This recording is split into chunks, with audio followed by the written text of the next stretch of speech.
నమస్కారం. A1 Telugu first news TV వార్తలకు స్వాగతం. ముందుగా వార్తల్లోని ముఖ్యాంశాలు. హైదరాబాద్ రైల్వే హబ్ కాబోతుందన్న కేంద్ర మంత్రి కిషన్ రెడ్డి. వికసిత్ భారత్ 2047 కోసం పెట్టిన బడ్జెట్ అన్న కిషన్ రెడ్డి ఉచిత పథకాల కోసమే బడ్జెట్ అన్నట్లు తప్పుడు ప్రచారం చేస్తున్నారని ఆగ్రహం. ప్రజలు ఆశిస్తున్న సుస్థిర ప్రగతికి దోహదపడేలా బడ్జెట్ ఉందన్న కిషన్ రెడ్డి. చంద్రబాబుపై వ్యాఖ్యల పట్ల అంబటి రాంబాబు బాధపడుతున్నారన్న అల్లుడు ఉపేష్. జైల్లో మామ అంబటిని కలిసిన అల్లుడు ఉపేష్ ఆవేశంలో అంబటి నోరు జారారని వ్యాఖ్య. అంబటికి సినిమా చూపిస్తామని పెమ్మసాని అనడం కరెక్ట్ కాదన్న ఉపేష్. సీఎం చంద్రబాబుతో కేబినెట్ భేటీకి పవన్ కళ్యాణ్. కీలక కేబినెట్ సమావేశానికి పవన్ హాజరు. అభివృద్ధి నిర్ణయాలపై విస్తృత చర్చ. కూటమిలో సమన్వయం బలంగా ఉందన్న సంకేతం. రానున్న రోజుల్లో కీలక విధాన నిర్ణయాలు. టికెట్ల కేటాయింపుపై కాంగ్రెస్ కార్యకర్తల ఆగ్రహం. ఒరిజినల్ కార్యకర్తలకు అన్యాయం జరిగిందని జీవన్ రెడ్డి మండిపాటు. ఇండిపెండెంట్ గా పోటీ చేస్తామని కాంగ్రెస్ శ్రేణుల హెచ్చరిక.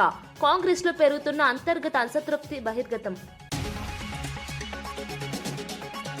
సిఎఫ్టిఆర్ఐ రిపోర్ట్ ఆధారంగానే చర్యలు తీసుకున్నామన్న పయ్యావుల. లడ్డూ కల్తీని గత ప్రభుత్వం దాచిందని మంత్రి ఆరోపణ. వాస్తవాలనే ప్రజలకు చెప్పామని పయ్యావుల స్పష్టం. భక్తుల విశ్వాసం కాపాడటమే ప్రభుత్వ లక్ష్యమని వెల్లడి. రాష్ట్రంలో కొనసాగుతున్న రాజకీయ ఉద్రిక్తత నేపథ్యంలో మాజీ మంత్రి అనిల్ కుమార్ యాదవ్ సంచలన వ్యాఖ్యలు చేశారు. ఇంకా 3 సంవత్సరాల కాలం ఉందని, ఇదే విధంగా కేసులు, దాడులు కొనసాగిస్తే అది పాలకుల ఇష్టమేనని వ్యాఖ్యానించారు.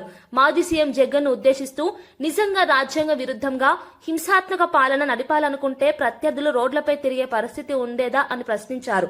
2029 ఎన్నికల తర్వాత తమ ప్రభుత్వం అధికారంలోకి వస్తే పరిస్థితులు మరింత కఠినంగా ఉంటాయని హెచ్చరించారు. ప్రస్తుతం జరుగుతున్న దాడులు, కేసులు అన్ని భవిష్యత్తుకు సూచనలేనని వ్యాఖ్యానించారు. ఈ వ్యాఖ్యలు రాజకీయ వర్గాల్లో తీవ్ర చర్చకు దారితీస్తున్నాయి. ఇదే రకమైన పరిపాలన మీరు చెప్తున్న రాజారెడ్డి రాజకీయం గాని, రాయలసీమ ఫ్యాక్షనిజం గాని జగన్మోహన్ రెడ్డి గారు చూపించుంటే, మీరు చెప్తున్నట్టే జగన్మోహన్ రెడ్డి గారి హింస వ్యక్తి అని కానీ జగన్మోహన్ రెడ్డి గారు అనుంటే నిజంగా మీరు బయట తిరిగే వాళ్ళ, నిజంగా మీరు ధైర్యంగా ఈ రాష్ట్రంలో తిరిగే వాళ్ళని అడుగుతా ఉన్నాం. ఈరోజు అధికారం ఉంది, మీకు అధికారం ఇచ్చింది ప్రజలు, మంచి చేయను సరే, అది ఎట్టా చేసే పరిస్థితి లేదు, సంక్షేమం లేదు, అభివృద్ధి లేదు. సరే, ఇంక మేము ఏమైనా చేస్తాం, మేము ఇలాగే మాట్లాడితే కేసులు పెడతామంటే పర్లా, ఇంక 3 సంవత్సరాలు ఉంది, అధికారం ఉంది, రైట్, ఎన్ని కేసులు పెడతారో పెట్టుకోండి, ఎన్ని దాడులు చేస్తారో చేసుకోండి. మీరు ఎంత బంతిని గోడకేసి కొడితే బలంగా వెనక్కి అలాగే వస్తుంది. 2029లో ఈ రాష్ట్ర ప్రజలు తీర్పిస్తారు. ఇదే విధంగా కానీ మీరు కొనసాగితే తప్పకుండా ఇంతే రెట్టింపుతో మీకు కూడా బలంగా ఇలాంటియే ఇంతకన్నా పెద్ద ఎత్తున జరుగుతాయి. జగిత్యాల మున్సిపాలిటీలో కాంగ్రెస్ పార్టీలో తీవ్ర అంతర్గత విభేదాలు బయటపడ్డాయి. ఒరిజినల్ కాంగ్రెస్ కార్యకర్తలు, పార్టీ ఫిరాయింపుదారుల మధ్య ఘర్షణ తారాస్థాయికి చేరింది. 29వ వార్డులో జీవన్ రెడ్డి వర్గానికి చెందిన లావణ్యకు మొదట టికెట్ కేటాయించి చివరి నిమిషంలో ఆ టికెట్ ను రద్దు చేసి సంజయ్ వర్గానికి చెందిన తేజస్వినికి ఇవ్వడంతో ఉద్రిక్తత చెలరేగింది. నామినేషన్ దాఖలు చేసేందుకు వచ్చిన లావణ్య బీఫామ్ ను సంజయ్ వర్గం చింపివేయడం కలకలం రేపింది. ఈ ఘటనతో జీవన్ రెడ్డి వర్గం తీవ్ర ఆవేదన వ్యక్తం చేసింది. అధికారుల ఎదుట కన్నీరు పెట్టుకున్న లావణ్య పరిస్థితి కాంగ్రెస్ లోని అంతర్గత సంక్షోభాన్ని స్పష్టంగా చూపిస్తోంది.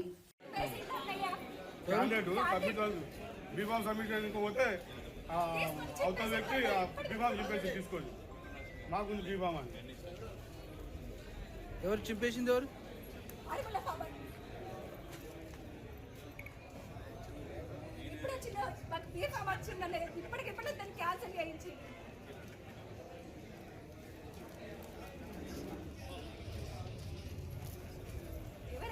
ఏనాడు పార్టీ కన్వాబాద్ పదాలు, ఏనాడు పార్టీ జెండా పట్టనాడు, ఇవాళ మా పార్టీ అని చెప్పేసుకొని బీఫామ్ ఇచ్చుకున్నది అది ఎంతవరకు న్యాయం ఉంటుంది? ఇది రాజకీయమా లేకపోతే అది ఇది దాని ఏమంటారు వ్యభిచారం? అసలు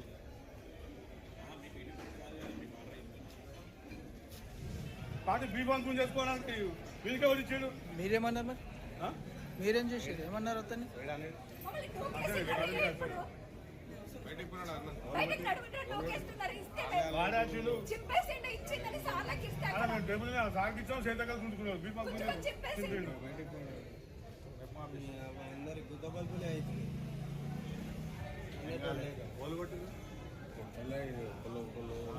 మాజీ సీఎం కేసీఆర్ ను ఉద్దేశించి సీఎం రేవంత్ రెడ్డి చేసిన వ్యాఖ్యలపై శాసన మండలి ప్రతిపక్ష నేత మధుసూదనాచారి తీవ్రంగా స్పందించారు. రేవంత్ బుద్ధి ఎక్కడికి వెళ్లినా మారదని తీవ్ర పదజాలంతో విమర్శించారు. కేసీఆర్ ఎప్పుడూ విచారణకు భయపడలేదని, మున్సిపల్ ఎన్నికల నేపథ్యంలోనే మొదటి నోటీసుకు సమయం కోరారని స్పష్టం చేశారు. గత 2 ఏళ్లలో అనేక విచారణలను ఎదుర్కొన్నామని భయపడే అవసరం లేదన్నారు. తెలంగాణ రాష్ట్రాన్ని సాధించిన నాయకుడిగా కేసీఆర్ జాతిపితనేనని, ఆయన తెలంగాణ ప్రజల గుండెల్లో చిరస్థాయిగా నిలిచిపోతారని వ్యాఖ్యానించారు. న్యాయమూర్తుల సూచనలు కూడా పట్టించుకోకుండా దిగజారుడు వ్యాఖ్యలు చేయడం సరికాదని రేవంత్ పై మండిపడ్డారు. తీర్చిదిద్దినటువంటి గొప్ప నాయకుడు కేసీఆర్ పదవులను తృణప్రాయం లాగా వదిలిపెట్టి చివరికి ప్రాణత్యాగానికి సిద్ధమై తెలంగాణ సాధించుండు. సొంత పార్టీ పెట్టుకున్నాడు. మీరేం చేస్తున్నారు ముఖ్యమంత్రి గారు? ఎన్ని పార్టీలు మార్చిండ్లు? మంది పార్టీలలో వచ్చి ఇవాళ ఇది ఒక వెకిలి వేషం అయితే, ఇంకొక దుర్మార్గం కేసీఆర్ గారి పాలనను మరిపించేటువంటి పాలన, అంతకంటే గొప్ప పాలన అందిస్తామనేటువంటి హామీలు ఇచ్చి ఇవాళ ఎటువంటి దిగజారుడు ప్రభుత్వం, ఎటువంటి గారడి ప్రభుత్వం నడుస్తూ ఉన్నదో ప్రజలు గమనిస్తున్నారు. ఇవన్నీ కూడా ప్రజాక్షేత్రంలో ఏ రోజుకు ఆ రోజు రిజిస్టర్ అవుతున్నాయి అనేటువంటి విషయాన్ని గుర్తు చేస్తూ ఉన్నాం. ఇక మీరు అమెరికాలోనికి హార్వర్డ్కి వెళ్ళినా లేక అంతరిక్షానికి వెళ్ళొచ్చినా అక్కడ కూడా పాఠాలు నేర్చుకున్నా మీ బుద్ధి మారదు, మీ కుక్కతోక వంకర గుణం దారిలోకి రాదు అనేటువంటి విషయం హెచ్చరిస్తూ ఉన్నాం. కేసీఆర్ గారి మీద అవాకులు చెవాకులు వేరినా సిట్ లాంటి సంస్థల ఎంక్వైరీని ప్రభావితం చేయడం కాదు, డైరెక్షన్ ఇస్తున్నాడు. ఇవాళ ఎక్కడో రిమోట్లో నిన్న ఏం మాట్లాడిండు? నేను అమెరికాలో ఉన్నా కూడా ఇక్కడ విషయాలన్నీ ఎప్పటికప్పుడు గమనిస్తూ ఉన్నానంటే ఆంతర్యం ఏంటి? నా కనుసన్నల్లోనే సిట్ నడిచింది అనేటువంటి విషయాన్ని ఆయన చెప్పగానే చెప్పినట్టు అవుతా ఉన్నది. కాబట్టి ఇటువంటి వెకిలి ప్రయత్నాలు మానుకోవాల్సిందిగా సూచిస్తా ఉన్నాం. మున్సిపల్ ఎన్నికల టికెట్ల కేటాయింపుపై కాంగ్రెస్ పార్టీపై ఒరిజినల్ కార్యకర్తలు తీవ్ర అసంతృప్తి వ్యక్తం చేస్తున్నారు. జీవన్ రెడ్డి వద్దకు చేరుకొని కన్నీటితో తమ గోడు వెళ్లబోసుకున్నారు. పార్టీ కోసం కష్టపడిన కార్యకర్తలను పక్కన పెట్టి ఇతరులకు టికెట్లు ఇవ్వడం అన్యాయమని ఆరోపించారు. తనను నమ్ముకున్న వారిని పార్టీ మోసం చేసిందని జీవన్ రెడ్డి తీవ్ర విమర్శలు చేశారు. ఈ విధమైన నిర్ణయాలతో కార్యకర్తలను బలి చేస్తున్నారని మండిపడ్డారు. కాంగ్రెస్ పార్టీ తీరుకు నిరసనగా ఇండిపెండెంట్ గా అయినా ఎన్నికల్లో పోటీ చేస్తామని కార్యకర్తలు శపథం చేశారు. ఈ ఘటన కాంగ్రెస్ లోని అంతర్గత అసంతృప్తిని బహిర్గతం చేసింది.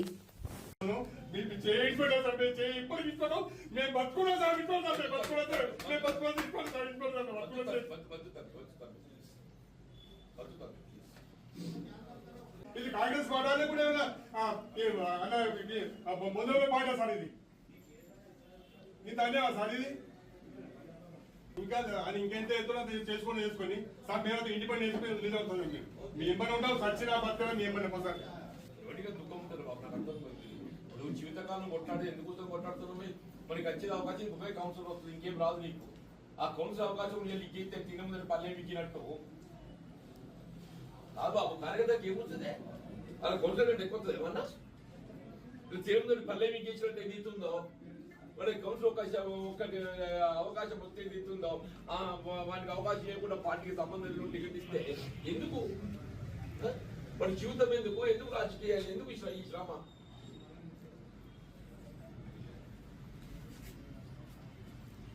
ఆ దుఃఖం చూడండి. 2 గంగపుత్రుడు వాడు పుట్టిన పార్టీలో పుట్టినాడు. 2 సార్లు కౌన్సిలర్, 4 సార్లు. మొన్న ఓడిపోయిండు పేరుసారి. ఎదురీతల కొట్లాడినాడు. ఎదురీతల 2019 ఎలక్షన్ ఎవరు కొట్లాడినా ఎదురీతలు ప్రవాహానికి ఎదురు నిలిచి కొట్లాడింది. ఎవరు కొట్లాడాడే?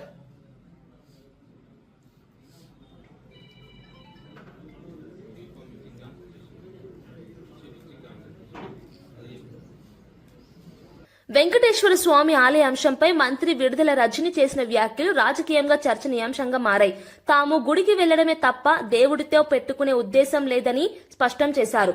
ప్రత్యర్థులు మాత్రం వెంకటేశ్వర స్వామిని రాజకీయాల్లోకి లాగుతున్నారని ఆరోపించారు. అసెంబ్లీలో వైసీపీ నేతలు సామాన్యులు గుడికి వెళ్లకూడదని చట్టం చేయాలని వ్యంగ్యంగా వ్యాఖ్యానించారు. దేవుడితో పెట్టుకుంటే పరిణామాలు ఎలా ఉంటాయో అందరికీ తెలుసని హెచ్చరించారు. ఎవ్వరూ భయపడం ఇక్కడ. ఎందుకంటే ఈ రాష్ట్రమేమి మీ జాగీర్ కాదు చంద్రబాబు నాయుడు గారు. కల్తీ న్యాయ వ్యవహారంపై మీరు రాజేసిన కుంపటిని మీరే ఆర్పండి చంద్రబాబు నాయుడు గారు. మీరే దీనికి కారణం. మీరే అవాస్తవాలు, అసత్య ప్రచారాలు ప్రజల్లోకి తీసుకువెళ్లి ఈ రోజు వచ్చినటువంటి రిపోర్ట్స్ బేస్ చేసుకుని ఈ రిపోర్ట్సే క్లియర్ గా చెప్పాయి చంద్రబాబు నాయుడు గారు చెప్పింది తప్పు, మేము ఏ కల్తీ నెయ్యి విషయంలో మేము ఏ తప్పు చేయలేదు, వైఎస్ఆర్ కాంగ్రెస్ పార్టీ హయాంలో ఏ తప్పు జరగలేదు, మా పార్టీ గాని మా నాయకుడు గాని ఎవ్వరం కూడా ఏ తప్పు చేయలేదు అని ఈరోజు రిపోర్ట్సే చెప్తా ఉన్నాయి. దీన్ని మేము ప్రజల్లోకి తీసుకువెళ్తూ వాస్తవాలను ప్రజల్లోకి చెప్పే ప్రయత్నం చేస్తుంటే ఈ విధంగా మీరు ఏదో రకరకాల ఆ మాంసం ఈ మాంసం అని చెప్పి కలిసిందని, కొవ్వు కలిసిందని చెప్పేసి ఏ విధంగా మీరు ప్రజల్లోకి తీసుకువెళ్లి అవాస్తవాల్ని ఇంకా ఇది నిజమే అని చెప్పి ఈ రోజు కూడా నేను ఎక్కడో చూశాను, ఇందాక ఎవరో మాట్లాడుతూ ఉన్నారు, ఆయన ఎవరో మీ దృష్టికి కూడా వచ్చి ఉంటది. ఇప్పుడు కూడా ఈవెన్ ఈ రోజు కూడా ఏందో హార్పిక్ కలిసిందంట, మళ్ళీ నెయ్యిలో యాసిడ్ కలిసిందని మాట్లాడతాడు పెద్ద మనిషి. ఏం చెప్పాలి? ఇంత జరిగినా కూడా ఈ రోజు కూడా వాళ్ళు బయటకు వచ్చి ఈ విధంగా మాట్లాడుతున్నారంటే ఒకసారి రాష్ట్ర ప్రజలు ఆలోచించాలి. ఇంకా కూడా మీరు జీర్ణించుకోలేకపోతున్నారు, అన్ని విషయాల్ని డైవర్ట్ చేస్తా ఉన్నారు. ఇది కూడా డైవర్షన్ లో భాగంగానే ఈ దాడులు చేసి ఈ కాన్సెప్ట్ ని ప్రజలు ఎక్కడ వైఎస్ఆర్ కాంగ్రెస్ పార్టీ వాళ్ళు చెప్తున్నది నమ్ముతారో అని భయంతో నెయ్యి కల్తీ జరగలేదనేటువంటి నిజాన్ని వైఎస్ఆర్ కాంగ్రెస్ పార్టీ వాళ్ళు ప్రజల్లోకి తీసుకువెళ్తున్నారు. ప్రజలు నమ్ముతున్నారు. మేము డిఫేమ్ అయిపోతున్నాం, కూటమి ప్రభుత్వం డిఫేమ్ అయిపోతుంది అనేటువంటి భయంతోనే మరి ఇలాంటి పెద్ద ఎత్తున ఇలాంటి దాడులకు మీరు తెగబడుతున్నారని చెప్పి తెలియజేసుకుంటా ఉన్నాం.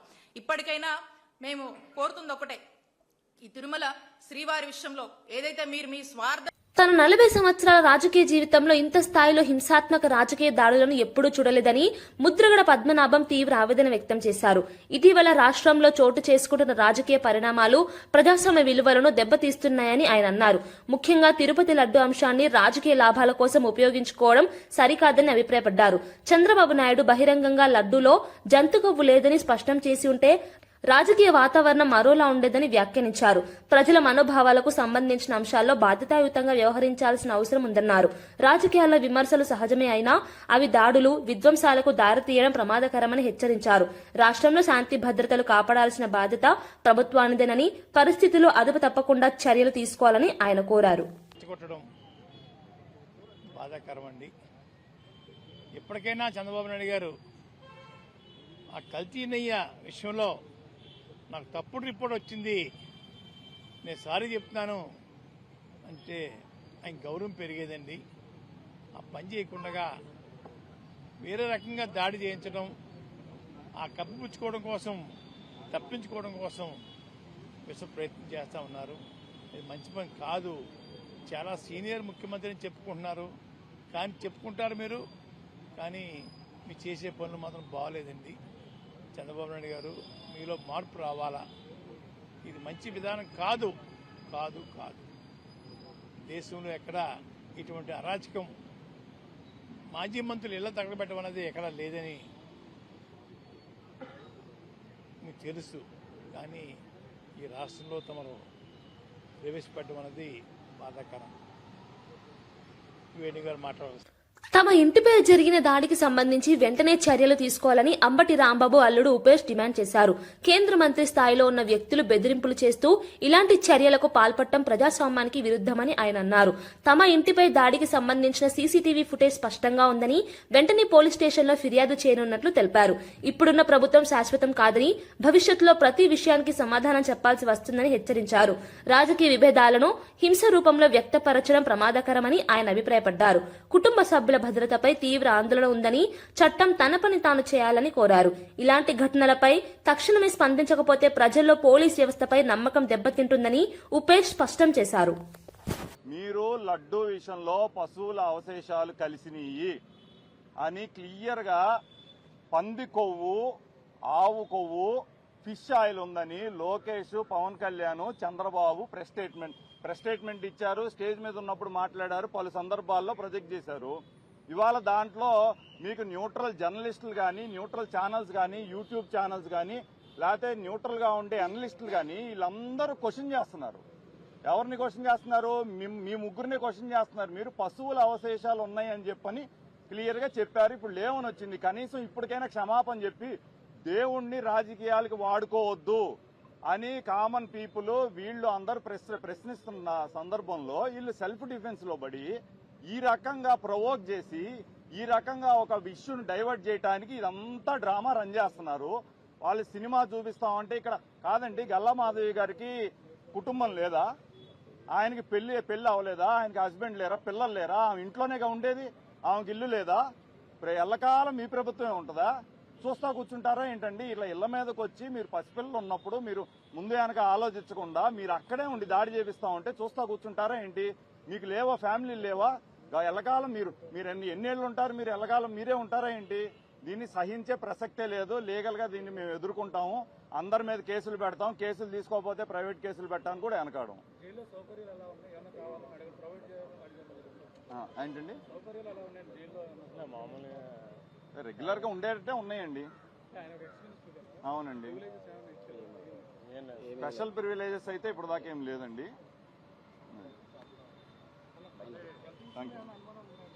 ఏంటండి? కొన్ని టీటీడీలో ప్రక్షాళన చర్యలు ప్రారంభించిన సమయంలోనే లడ్డూ తయారీలో కల్తీ అంశం బయటపడిందని మంత్రి పయ్యావుల కేశవ్ తెలిపారు. 2022లో CFTRA నివేదికలో బీటా సిటోస్టెరాల్ పాజిటివ్ వచ్చిన విషయాన్ని గుర్తు చేశారు.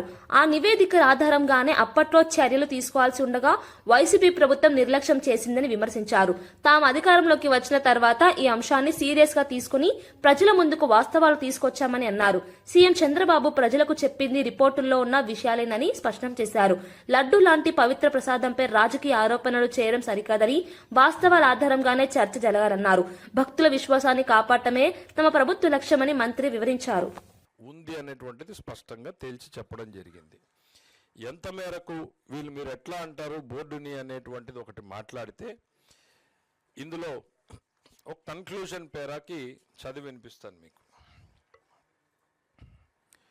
కన్క్లూజన్ పేరాలో ఏం చెప్పారు అనంటే, కన్క్లూజన్ పేరాలకు వచ్చే ముందు ఎందుకు బోర్డుని మీరు అనుమానిస్తున్నారు అనంటే, గతంలో చంద్రబాబు నాయుడు గారి హయాంలో ఆ రోజు ఉన్నటువంటి పాలకపక్షం బోండా ఉమామహేశ్వరరావు గారు వీళ్ళందరూ కమిటీ సభ్యులుగా నెయ్యి పర్చేజ్ కమిటీలో ప్రొక్యూర్మెంట్ని మనం జాగ్రత్తగా చేయాలి అనేటువంటి ఉద్దేశం. 2 లక్షలు ఎందుకు వచ్చారనేది అది చాలా డీటెయిల్డ్గా రిపోర్ట్లో ఉంది. తర్వాత కనీసం 3 సంవత్సరాలు డైరీ యాక్టివిటీలో ఉండాలి అని ఉంది.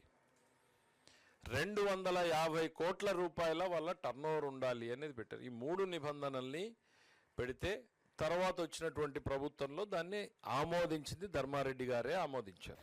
దేవుడిని రాజకీయాల్లోకి లాగి ఆటలాడటం అత్యంత ప్రమాదకరమని వైసీపీ నేతలు తీవ్ర హెచ్చరికలు చేశారు.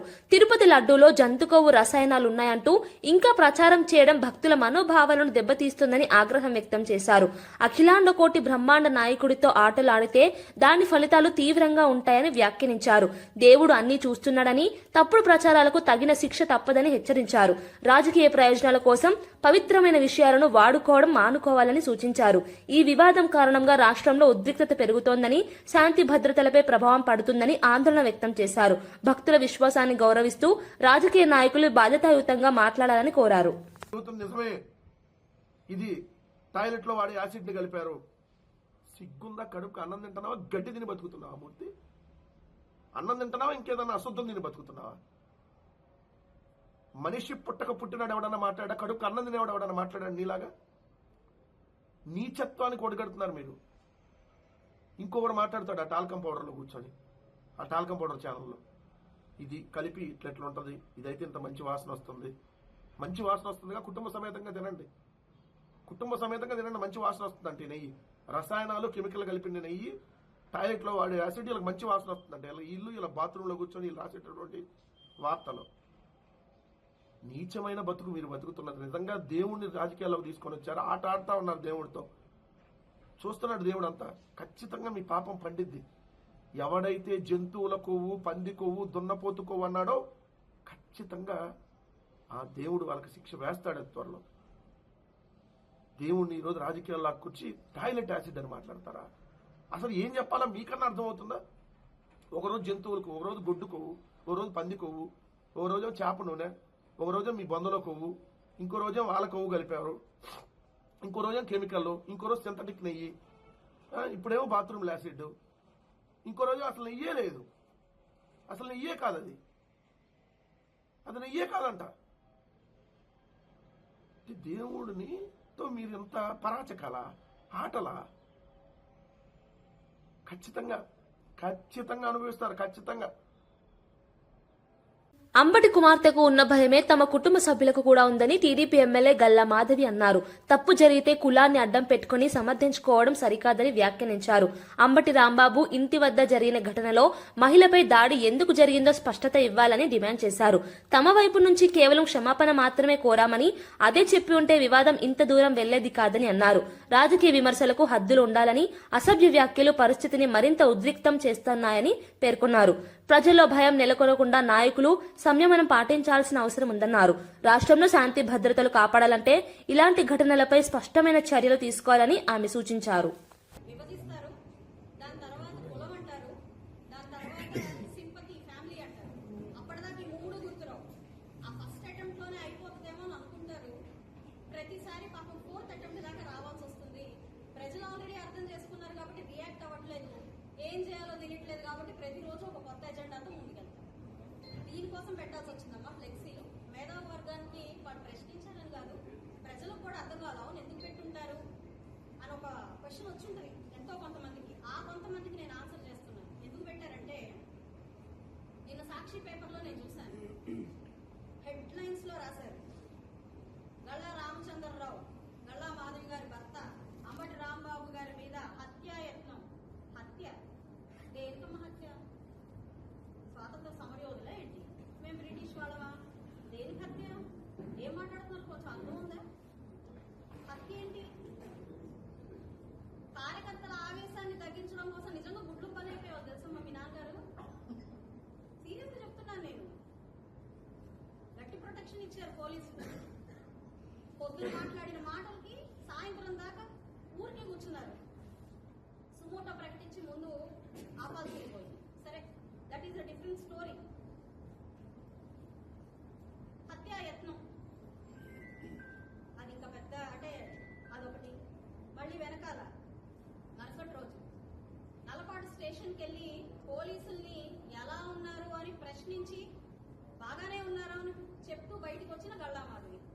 అదే పేపర్. నేను నల్లపాడు స్టేషన్కి వెళ్ళి అరెస్ట్ అయ్యాక నేను నల్లపాడు స్టేషన్కి వెళ్ళి మీరు ఎలా ఉన్నారు, ఎలా ఉన్నాడు ఆయన అని నేను అడిగానంట. బాగా చూసుకున్నామని వాళ్ళు చెప్పారంట, బాగా చూసుకున్నామని నేను మీడియాకు వచ్చి చెప్పానంట. పేపర్లో రాస్తారు వాళ్ళు. ఏం ప్రొవోక్ చేస్తున్నట్టు? చిల్లరగా అనిపించట్లా మీకు?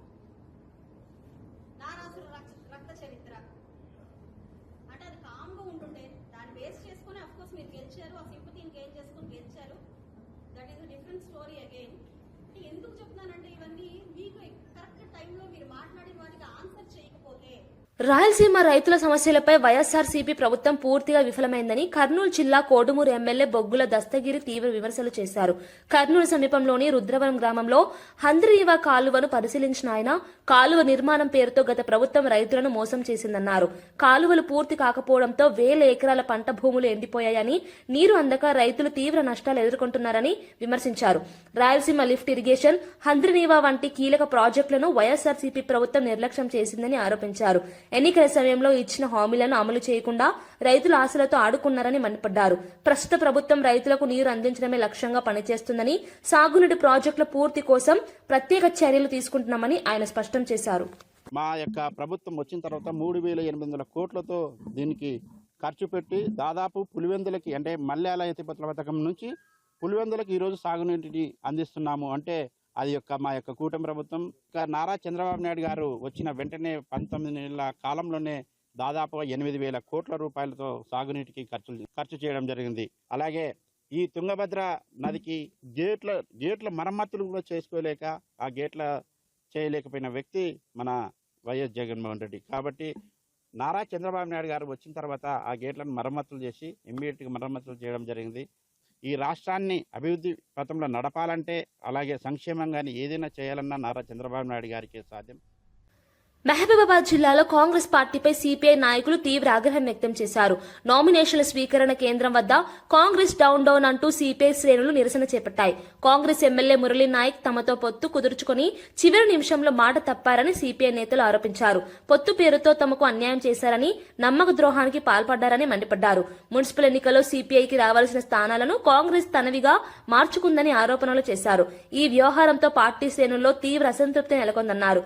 కాంగ్రెస్ పార్టీ ప్రజాస్వామ్య విలువలను తుంగలో తొక్కుతోందని విమర్శించారు. తమకు న్యాయం జరిగే వరకు పోరాటం కొనసాగిస్తామని సిపిఐ నేతలు స్పష్టం చేశారు. ఈ ఘటనతో మహబూబాబాద్ రాజకీయ వాతావరణం ఒక్కసారిగా వేడెక్కింది.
ముఖ్యమంత్రి చంద్రబాబు నాయుడుతో కలిసి జరిగిన కీలక కేబినెట్ సమావేశానికి డిప్యూటీ సీఎం పవన్ కళ్యాణ్ హాజరయ్యారు.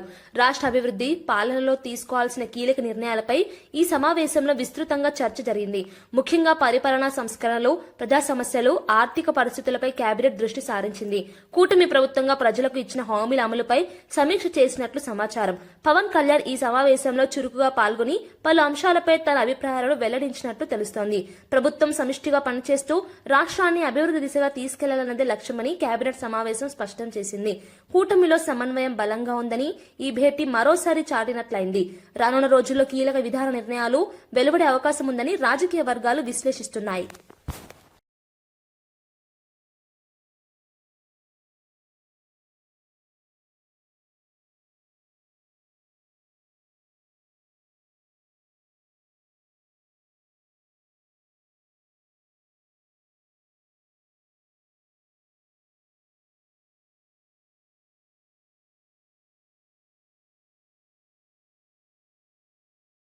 సింగరేణి సంస్థకు బీఆర్ఎస్, కాంగ్రెస్ పార్టీల పాలనల వల్ల తీవ్ర అన్యాయం జరిగిందని కేంద్ర మంత్రి కిషన్ రెడ్డి విమర్శించారు.